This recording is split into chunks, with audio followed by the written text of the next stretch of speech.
When a young girl is told her voice is too much for a classroom, what happens when the whole country hears her speak? Let us know in the comments section below. Miss Boatwright, if you want to pass this class, you're going to have to learn to speak properly.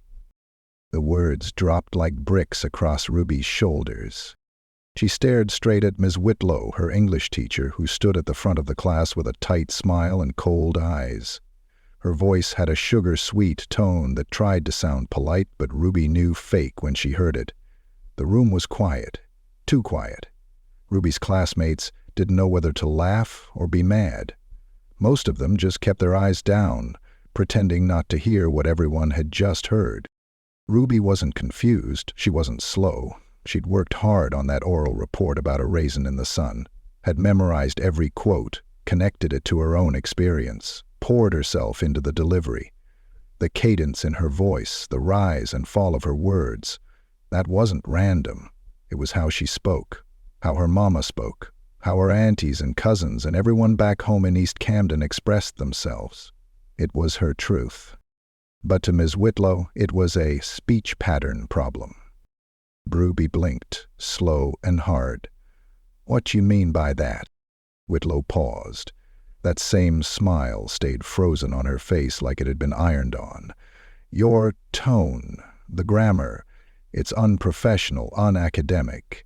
You'll need to fix it if you want to compete on the school's debate team, let alone pass this unit." Ruby looked her square in the eye, her voice low but steady. "I ain't never been unprofessional. I just don't talk how you talk." Gasps slipped out from behind a few desks.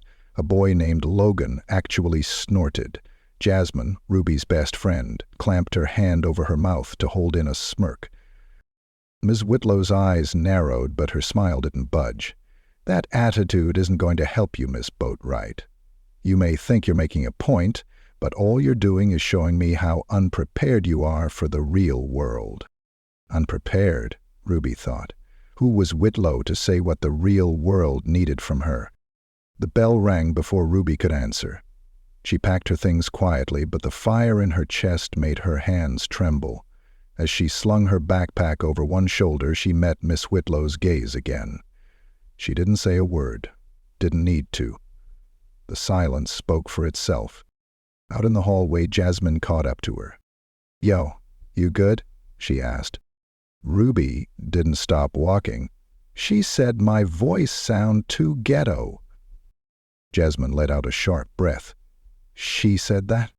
"She said everything but that. But yeah, that's what she meant." "Girl," Jasmine muttered, shaking her head. "You know she just mad you smarter than her and still sound like the block." Ruby gave a half smile. "That's 'cause I am smarter than her." They both laughed, but it didn't erase the sting. It wasn't the first time someone told Ruby her voice was too much. Teachers, coaches, even neighbors back when she was little, always with the same message. "You sound wrong." Her mama used to say, "Don't let no one whitewash you, baby. Your voice is your birthright." But now it was a grade. Now it was her GPA. Now it was everything. Later that night, Ruby sat at the kitchen table, a stack of homework in front of her, untouched. Her little brother, Nazar, sat cross-legged on the floor, watching cartoons, laughing without a care in the world. "You okay, baby?" her mama asked from the stove, flipping fried plantains in the pan. Ruby didn't answer at first. "She failed me," Ruby finally said. "Because of how I talk." Her mama paused. Didn't even look surprised, just sighed, wiped her hands on a towel, and turned to face her. "You talk how we talk." She said, "I sound uneducated." "You speak the language of your people," her mama said. "That don't make you less educated. It make you bilingual." Ruby smiled, but her chest still felt heavy. She said, "I can't compete like this." "Then maybe you need to find a competition that want you as you are." Ruby tilted her head. "Like where?" Her mama just raised an eyebrow. "I don't know, baby, but I know the world bigger than that classroom." Ruby thought about that all night. She barely touched her dinner. Didn't scroll on her phone, just laid in bed staring at the ceiling while Nacer snored softly in the next room. The next day she walked into school with her shoulders straight and her eyes locked forward. She wasn't going to shrink. She wasn't going to change herself for someone who couldn't hear brilliance in her rhythm. She walked straight past Ms. Whitlow's class and into the office. There was a flyer she'd seen last week, something about a community debate initiative, whatever that meant. Coach T. Morgan, Saturday practices, open to all ages, 13-18, no school affiliation required. Ruby ran her finger across the flyer. It was printed on thick, cheap paper and the ink was a little smudged, but something about it felt real. The front office lady looked up. "You interested in that program?" Ruby nodded. "He's strict," the woman said, "but he gets results." Ruby took the flyer and folded it twice, neat and square, and slipped it in her pocket. "Good," she said. "I'm tired of people trying to change me." Outside, the breeze slapped at her curls and tugged her hoodie. She didn't mind. She had a destination now. It wasn't about revenge. It was about reclaiming. She wasn't about to fix her voice. She was about to raise it louder. Saturday came fast. Ruby was up before the sun, sitting on the edge of her bed, tying her sneakers with care like they were armor. She didn't know what to expect from this debate thing, but she knew one thing for sure. She wasn't walking in there small. Not today. Not ever again. She grabbed a protein bar from the kitchen, stuffed it into her hoodie pocket, and slipped out before her mama could even say good morning. The streets of East Camden were quiet, still wrapped in sleep. The sun hadn't fully risen yet, just a soft glow stretching across the sky like the day was yawning awake. Ruby took the bus across town. The ride was long and kind of raggedy, but it gave her time to think. About her voice, about the classroom, about how nobody in that school ever saw her as more than attitude and potential. They loved to say she could be something if she just cleaned herself up, if she just learned to talk right, if she just changed.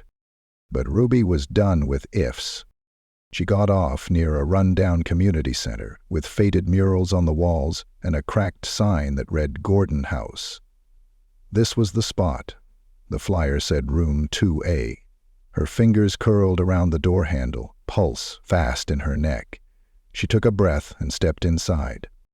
The hallway was dim and smelled like old basketballs and cleaning bleach. Her sneakers squeaked on the floor as she walked. At the end of the hall, there it was. A hand-drawn sign taped to the door. Debate workshop. Speak loud, think loud. Saturdays, 8 a.m. Underneath was a scribbled note. No grammar police allowed. Ruby grinned. She opened the door. The room wasn't fancy. Just some plastic chairs in a circle, a dry erase board covered in messy notes and bullet points, and a few kids already seated. One boy tapped his pen against his shoe. Another girl sat cross-legged in a bright pink hoodie, headphones still half on. Nobody wore uniforms or tried to act stiff. They looked like kids. Regular kids. But when Ruby stepped in, they all looked up.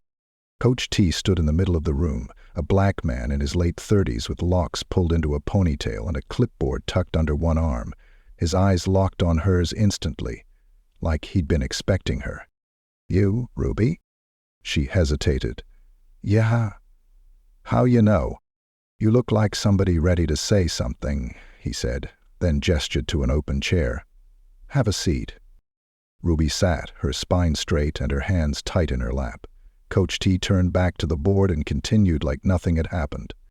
"All right, so structure. That's where most people mess up. You can say the realest thing in the world, but if it's a mess, nobody listens. You gotta line up your points like soldiers, then let your voice be the marching beat." He scribbled hook, claim, evidence, fire across the board. "Your voice? That's the fire. It's what makes people lean in. Not just the what, but the how." Ruby's head tilted. A girl next to her whispered, "Don't worry, he always talks like that. Like he's hosting a TED Talk from the block."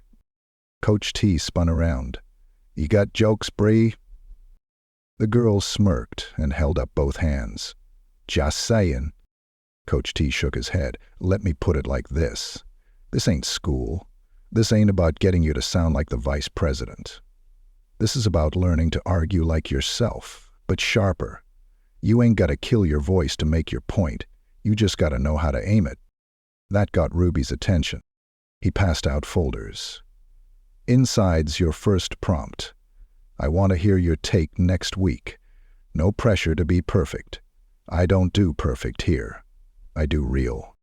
Ruby opened hers. The prompt read, do rules protect people or control them? The question hit like a spark in her ribs. Coach clapped his hands once. All right, now for warm-ups. Let's spit. The room came alive. Bray stood up and took center like it was nothing. She tossed her braids behind her shoulder, crossed her arms, and went off. I was raised where the rules change by the block slash, where the same law that protect you can also get you shot. The rhythm in her voice was fierce but smooth. Everyone clapped when she finished. Then it was another kid's turn, then another. Ruby's heart pounded harder with each speaker. Coach T called out, Boatwright, you next. She froze. Come on now, you got a voice, right? Ruby stood slowly. Her palms were damp. I didn't write nothing. Coach pointed at his head. You thinking, ain't you? She nodded. Then speak from there. Her eyes scanned the room. No one was mocking her. No one looked bored. They were waiting. Ruby licked her lips and opened her mouth. I was told my voice was wrong, she began, eyes steady. Told it was unfit for classrooms. But my grandma's stories live in this tongue. My mama's prayers live in this tongue. My neighborhood sings through this voice. And if that sound make you flinch, maybe the problem ain't my mouth. Maybe it's your ears. The silence afterward was thick and deep. Then someone said, damn it. Coach T smiled. You in the right place, Ruby. She sat down, breathless. Bray leaned over. That was cold. You write poetry or something? Ruby shook her head. Just spoke. Bree nodded. Keep speaking. The rest of the session flew by. They talked about tone, about presence, about reclaiming space. But more than anything, they talked about power. Not the kind that comes from shouting, but the kind that comes from knowing exactly who you are and saying it anyway, even when the room tries to shrink you. At the end, Coach T stopped her by the door. You ever compete before? Nah. You want to? Ruby looked him in the eye. I need to. He handed her a different folder, this one with a gold stamp on it that read, State Qualifier Series, March 3rd. Winners move on to Nationals. Then let's make 'em hear you. Ruby took the folder and held it close. This wasn't just debate. This was war, and her voice was the weapon. Nia's heart pounded as she stepped off the bus, folder clutched to her chest like a secret she wasn't ready to share. The flyer for the state qualifiers had been sitting in her bag for 2 weeks. She looked at it every day like it might disappear if she blinked too hard. But it never did. It just waited, daring her to say yes with its gold-stamped confidence. She didn't tell her mama about it yet, not because she was scared her mama would say no, but because she didn't want to say it out loud until she felt like it was real. And something about saying state championship made it feel too heavy, too fast. She needed to be sure first. Sure that her voice could hold its own. Sure that she wasn't walking into something that would break her again. Practice at Gordon House was different now. There were fewer jokes, fewer side conversations. The team had turned a corner. Coach T started referring to them by last names only, like they were already battle-ready. Ruby liked that. Boatwright, he'd bark, again, slower. Put weight on that last line. Boatwright, he'd say the next day. Don't just say what you believe. Make them believe you believe it. He pushed all of them, but he pushed her hardest. Ruby didn't mind. She wasn't there to be coddled. She was there to get sharp. That morning's practice had ended with everyone soaked in sweat and half of them hoarse.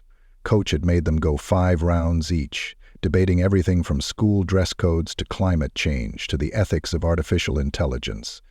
When it was Ruby's turn, she chose a prompt close to home. Does language define intelligence? She didn't flinch. I speak two tongues, she declared. One you call broken and one you call proper. But guess what? They both break down lies and build truth. So if language defines intelligence, maybe y'all should be learning from me. The room erupted in claps and whoops. Even Coach T cracked a smile. After practice, Bree caught up with her outside. You know you're gonna crush at state, right? Ruby shrugged. I don't know. It's still wild to me. Nah, Bree said. What's wild is you thinking you're not built for this. They walked a few blocks together before splitting at the corner. Ruby had earbuds in by the time she turned down her block, but she wasn't listening to music. She was replaying her delivery in her head, tweaking words, adjusting inflection, stacking her arguments like bricks in a wall. Her mama was home early that day, standing at the sink with her back turned. You get into a fight or something? She asked without looking. Ruby furrowed her brow. What? No. Why? Because you came home like you just dropped someone, her mama said, glancing over her shoulder. Whole body got that stomp to it, like you ain't taken no nonsense today. Ruby smirked. Guess I'm just walking different now. Her mama turned off the water and wiped her hands. You got something on your mind, baby? Ruby hesitated. Then she walked to her room and came back with the gold-stamped folder. She handed it over. Her mama opened it slowly, eyes scanning the contents. Her fingers tightened around the edges when she got to the bottom. This the big one, huh? She asked. Ruby nodded. It's in Philly, whole state. Winners go to nationals. Her mama didn't say anything for a long second. Then she looked up, her expression unreadable. Then gonna let you talk how you talk? That's the plan. Her mama nodded, thoughtful. Then I hope you light that whole stage on fire. Ruby exhaled, a slow breath she didn't know she'd been holding. You gon' come? Her mama snorted. I'd sooner miss my own funeral. They laughed together. It felt good, real good. The days that followed blurred together. Practice, school, practice again. She barely saw her classmates outside the classroom, and when she did, they barely looked at her. Which was fine. She didn't need their approval anymore. Ms. Whitlow still gave her that same tight smile when they passed in the hallway, but Ruby never smiled back. Then one Friday afternoon, just as Ruby was stuffing books into her locker, a voice came from behind her. Reply. She turned around. Ms. Whitlow. Ruby straightened her back, waiting. I heard about the tournament, Whitlow said, holding a coffee cup like a shield. Yeah? I also heard you're representing the city in the regional circuit. That's what it says on the paper. Whitlow shifted her weight. That's impressive. Ruby tilted her head. Why? Because I didn't change my voice? Whitlow blinked. That's not what I meant. Sure, Ruby said, turning back to her locker, but it's what you taught me. Whitlow stood there for a second too long, then walked away without another word. Ruby didn't feel anger in that moment. Just power. She wasn't changing, and the world, it would just have to catch up. Saturday morning came like a shot of adrenaline. The state competition was held in a college auditorium, sleek and shiny, with stone columns and polished floors that echoed every footstep. Ruby walked in with her team, their folders tucked tight under their arms, badges on their chests, eyes focused forward. Coach T gathered them near the steps. You didn't come this far to sound like anyone else, he said. You came this far because you didn't. He looked at Ruby last. Let that voice do what it was born to do. They split off to their rooms. Ruby found her assigned space, room B2, a circle of judges with blank expressions and clipboards at the ready. She wasn't nervous. Not anymore. She stepped up, took a breath, and began. My name is Ruby Boatwright, and I speak like where I come from. Every word I use is a story, and today, I'm telling mine. She didn't mimic anyone. She didn't flatten her vowels or stretch her grammar. She spoke like East Camden. She spoke like herself. And for the first time, the whole room leaned in to listen. The auditorium was packed wall to wall. Lights buzzed overhead. Cameras lined the aisles. Ruby Boatwright stood behind the podium, her fingers gripping the edges, the same way she used to grip her pencil when she had to erase a word she thought was too wrong for the page. But there was nothing wrong about this moment. This moment was hers. The final round of the National Debate Championship. Live broadcast. Judges from Ivy League universities, thousands watching from across the country. Her mama was seated front row, pressed between a group of local reporters and Jasmine, who hadn't stopped crying since the semi-finals. And right in the center section, dead in the middle, was Miss Whitlow. Ruby saw her the moment she walked on stage, didn't flinch, just took a slow, deep breath. The moderator gave a nod. Time to begin. Ruby let the silence stretch for a moment. Let it sit. Let it settle. Then she spoke. My name is Ruby Boatwright.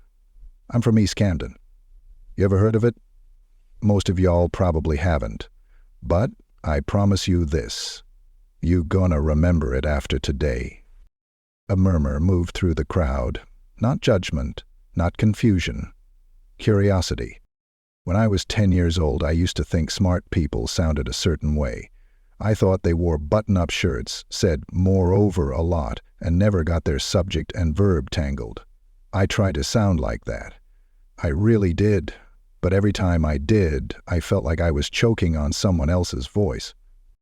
She paused, swallowed, kept going. One day, I gave a speech in class. I used my real voice, my true voice, the voice my neighborhood raised me with, and my teacher failed me. Gasps. Someone shifted in their seat. Ruby looked straight ahead, calm, steady. She told me I sounded too ghetto, that if I wanted to pass, I had to learn to speak correctly, that I had to talk less like me and more like her.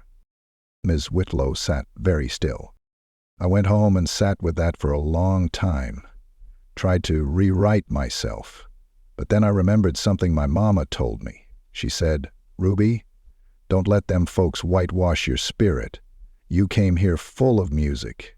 You don't need to go quiet to be heard. Ruby glanced down at her notes. Didn't need them. She was past that now. So I stopped trying to sound like anyone else. I found a team that welcomed me as is. A coach who didn't correct my voice, he trained it like a weapon. And now I'm standing on this stage, with cameras in my face, with the same voice I was told to change. She leaned in just a little, voice tightening. This isn't just about debate. This is about how we define intelligence, whose voices we label as smart and whose we call loud. It's about how classrooms try to turn brown kids into copies before they let them be creators. It's about how they say diversity matters, but only if it comes with subtitles. She looked right into the camera. To every black girl who's been told she's too much, too loud, too fast, too deep, this one's for you. She finished without fanfare. No dramatic bow, no forced tears. Just the weight of her truth, dropped into the world like a stone in still water. The room stayed quiet for a beat. Then someone clapped. Then another. Then the room exploded. People stood up. Cameras zoomed in. Her mama had both hands pressed to her mouth. Jasmine was sobbing like it was a movie. And Ms. Whitlow, she clapped too. Slow, uncertain, but she clapped. Ruby stepped back from the podium and joined her teammates backstage. Bree threw both arms around her and screamed, "You did that!" Coach T stood nearby, nodding with pride, but misty-eyed as he whispered, "They gonna talk about this one for years, girl." An hour later, they called her name. Winner of the 47th Annual National Youth Debate Championship, Ruby Boatwright of Camden, New Jersey. She didn't cry right away. She walked to the center stage, trophy in hand, heart thudding hard but steady, and raised it high over her head. Now the tears came. She wasn't crying because she won, she was crying because she didn't fall. The moment went viral before she even left the building. Clips of her speech were posted with captions like, "This teen just changed the debate game forever," and "Ruby Boatwright silences every doubter with one sentence." Celebrities retweeted her. A TED Talk invitation landed in her inbox before she got back to the hotel. Oprah's team emailed her mama. By the time they got back to Camden, the city had already planned a parade. And Ms. Whitlow, she requested a meeting. Ruby didn't dodge it. She agreed. They sat across from each other in the teacher's lounge, coffee cups on the table, awkward silence thick between them. "I saw your speech," Whitlow said quietly. Ruby nodded. "I figured. I wanted to say congratulations." Ruby folded her arms. "Thanks." Whitlow looked down, then back up. "And I'm sorry for what I said, for how I made you feel." Ruby didn't rush to respond. "You ever wonder why you said it?" she asked. Whitlow hesitated. "Because I was taught there was only one right way. I didn't realize how much harm that thinking caused until I heard you speak." "That's the problem," Ruby said. "Folks don't realize it's a cage till someone breaks out." Whitlow looked at her, eyes softer now. "You broke it wide open." Ruby nodded once, slowly. "I didn't do it for you, I did it for the ones coming after me." "I know." That was all there was to say. Ruby left the room and walked down the hall toward her old classroom. She passed a group of ninth graders, their arms full of books, their voices bouncing off the walls like rhythm and resistance. One of them looked up and said, "Ain't you that girl from the debate?" Ruby smiled. "I am." They stared at her like she was something magic. Maybe she was. Later that month, Ruby stood on the TED Talk stage, lights shining like stars overhead. She took the mic, her voice clear and proud. "My name is Ruby Boatwright. I was told I had to change to be heard, but I didn't. And now the world's listening." That night, her story aired on national television. Schools started rewriting their speech rubrics. Teachers began rethinking how they taught language. Debate teams across the country opened up to voices that sounded like hers. And back in Camden, a little girl wrote her first speech on a crumpled napkin using the words she heard in her kitchen, her church, her block, believing they were enough. Because Ruby Boatwright proved they were, and always would be.